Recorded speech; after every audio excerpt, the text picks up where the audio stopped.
बोलो जयकारा बोल मेरे श्री गुरु महाराज की जय। बोलो साचे दरबार की जय। बोलो श्री नगली निवासी भगवान की जय। बोलो श्री परमहंस दयाल जी महाराज की जय। ध्यान मूलम गुरुर्मूर्ति पूजा मूलम गुरुपदम मंत्रमूलं गुरुर्वाक्य मोक्षमूलं गुरुकृपा बंदौ चरण सरोज गुरु मुदमंगले आगार। जेहि सेवत नर होत हैं तो भवसागर से पार। कि गुरु के सिमरन मात्र से नासत विघ्न अनंत ताते सर्वारंभ में तो ध्यावत हैं सब संत। तो बोलिए साचे दरबार की जय। बोलो श्री नगली निवासी भगवान की जय। बोलो श्री परमहंस दयाल जी महाराज की जय। श्री गुरु महाराज जी की प्यारी संगत, आप सभी को हमारा सप्रेम जय सच्चिदानंद। आज 17 फरवरी सन 2022 दिन गुरुवार। आज पूर्णिमा से अगला दिन यानी कि पड़वा, जिसे एकम भी बोलते हैं। आज राहुकाल 1:56 से 3:22 तक रहेगा। 6:45 प्रातःकाल सूर्य उदय का समय और 6:15 सायंकाल सूर्यास्त का समय। कल आपने 47वां पाठ सुना, आज आप 48वां पाठ सुनेंगे। कल के पाठ में आपने सुना चकबंदी आश्रम पर गुरु महाराज जी का आगमन, पंडित मोहनलाल जी का शंका समाधान, और आज पंडित जी को नाम दीक्षा, पंडित मोहनलाल जी को आज नाम दीक्षा होगी और गुरु महिमा। तो आइए 48वें अध्याय को प्रारंभ करते हुए, दूसरे दिन पंडित मोहनलाल जी बादाम अखरोट की कुछ गिरियां प्रसाद के रूप में लेकर आए। श्री महाराज जी ने प्रसाद देखकर श्री स्वामी निजात्मानंद जी से कहा, देखो पंडित जी ये गिरियां निकाल कर ले आए हैं और यह आध्यात्मिक तत्व चाहते हैं। तब श्री महाराज जी पंडित जी से कहने लगे, हम पहले सिर काटेंगे फिर उपदेश देंगे, यदि यह बात आपको मंजूर हो तो बताओ। पंडित मोहनलाल जी ने मन में सोचा, यदि सिर काटा गया तो उपदेश किसको मिलेगा। यह केवल एक परीक्षा है, यदि सिर काटने लगेंगे तो मैं सिर हटा लूंगा। श्री महाराज जी कहने लगे, हम आपको एक सुविधा देंगे कि सिर काटते समय आपको कुछ पीड़ा नहीं होगी। जब पंडित मोहनलाल जी ने सिर काटने से की स्वीकृति दे दी तो स्वामी गुरु चरणानंद जी को बुलाकर श्री महाराज जी ने आज्ञा दी कि नीचे से छुरा ले आओ ताकि पंडित जी का सिर काटा जाए। स्वामी गुरु चरणानंद जी नीचे से एक बड़ा सा छुरा लाकर श्री महाराज जी के हाथ में दे दिया। लीलाधारी भगवान छुरे की धार देखकर कहने लगे, छुरा तेज नहीं है, यह पंडित जी को कष्ट देगा। नीचे से पत्थर ले आओ ताकि धार तेज की जाए। बस फिर क्या था, पत्थर आ गया, छुरे की धार तेज होने लगी। इधर पंडित मोहनलाल जी मन ही मन विचार कर रहे थे कि समय आने पर देखा जाएगा। जब धार तेज हो गई तो श्री महाराज जी ने पंडित जी को बुलाकर कहा कि पलंग की बाजू पर अपना सिर रखो। उन्होंने ऐसा ही किया। श्री महाराज जी बोले, सिर भी काट लूँगा और आपको दर्द भी नहीं होगा, आपको यह भी पता नहीं चलेगा कि सिर काटा गया है या नहीं। यदि आपको मंजूर हो तो बताओ। पंडित मोहनलाल जी ने हाँ कर दी। श्री महाराज जी कहने लगे, पंडित जी यदि कुछ समय के लिए यह आपका सिर जो अब हमारा है आपके पास अमानत रखा जाए तो आपको कोई ऐतराज तो नहीं। पंडित मोहनलाल जी ने प्रार्थना की कि भगवान जैसी आपकी इच्छा, मैं आपकी अमानत रख लूँगा। तब श्री महाराज जी ने पंडित जी के सिर पर अपनी दया का हाथ रखते हुए फरमाया, अब यह सिर हमारा है और आपके पास अमानत है, इसको अब अपना न समझो। देखो सिर भी काटा गया और आपको कष्ट भी नहीं हुआ, अब आप सहजयोग का उपदेश लेने के लिए अधिकारी हो। फिर श्री महाराज जी ने उपदेश की अनेक युक्तियां आजपाज आप सहज समाधि और अनहद शब्द का बोध उन्हें कराया। श्री महाराज जी ने पंडित मोहनलाल जी को अपनी विशुद्ध प्रेमा भक्ति देकर कृतार्थ किया, उनकी आध्यात्मिक उन्नति भी कर दी। एक दिन पंडित मोहनलाल जी 2 बहुत सुंदर भजन बनाकर श्री चरणों में हाजिर हुए।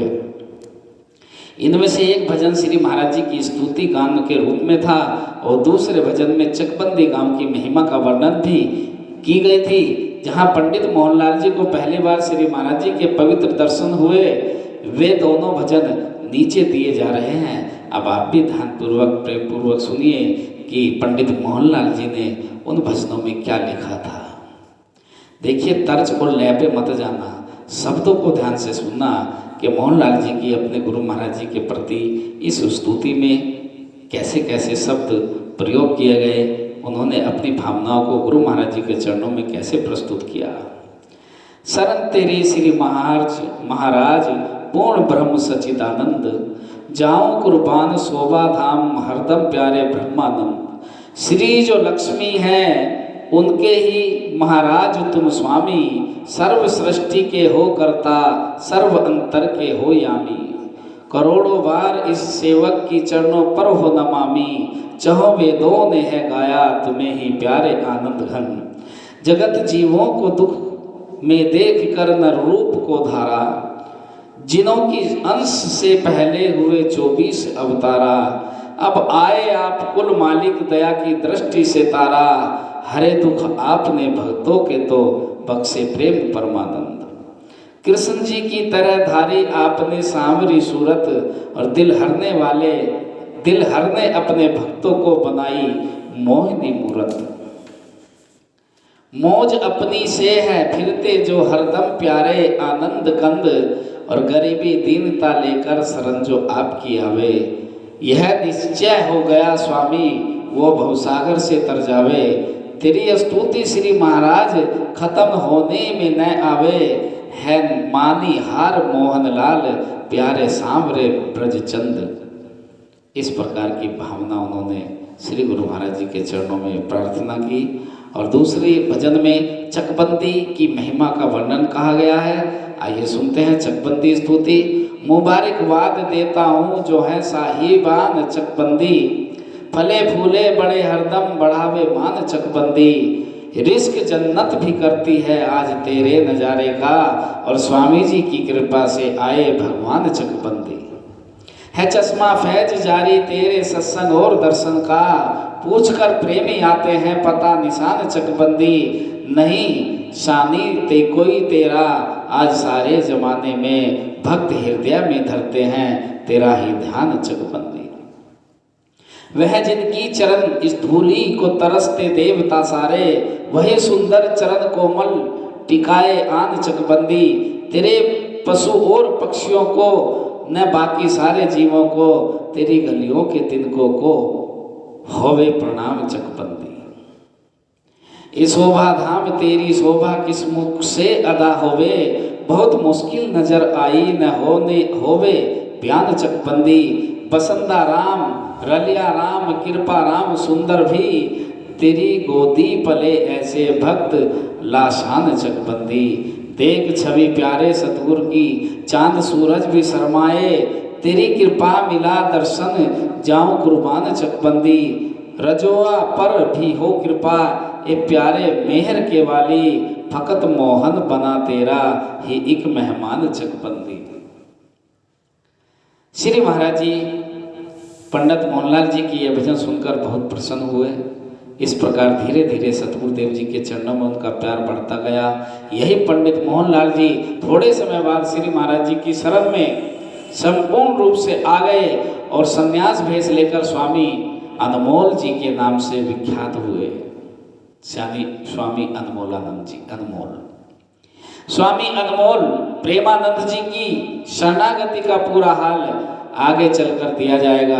अभी इनके विषय में स्वामी अनमोल प्रेमानंद जी का आगे वर्णन भी आएगा, आप सुनेंगे। लेकिन देखिए आज में और उस समय में कितना अंतर था।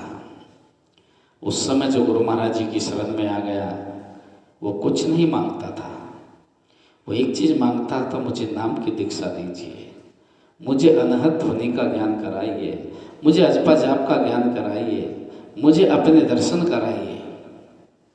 आज का भक्त दरबार आता है, कोई पोता मांगता है, कोई पोती मांगता है, कोई बेटा मांगता है, कोई बेटी मांगता है, कोई नाती देवते मांगता है, कोई धन मांगता है, कोई शरीर को स्वस्थ रखें ऐसा मांगता है, कोई महल मांगता है, कोई दुमहले मांगता है, कोई बेटी की शादी मांगता है तो कोई बेटी की शादी मांगता है। ऐसा कोई नहीं है, लाखों करोड़ों में कोई एक दो बिरला होगा, लाखों नहीं करोड़ों में एक दो कोई ऐसे भक्त होंगे जो उस समय जैसे होंगे कि जो आते हैं तो सिर्फ अपने मालिक को मांगते हैं, उन्हें किसी की धन दौलत से, परिवार से कोई लगाव नहीं होता, उन्हें लगाव होता है सिर्फ नाम से और नाम के दानी से।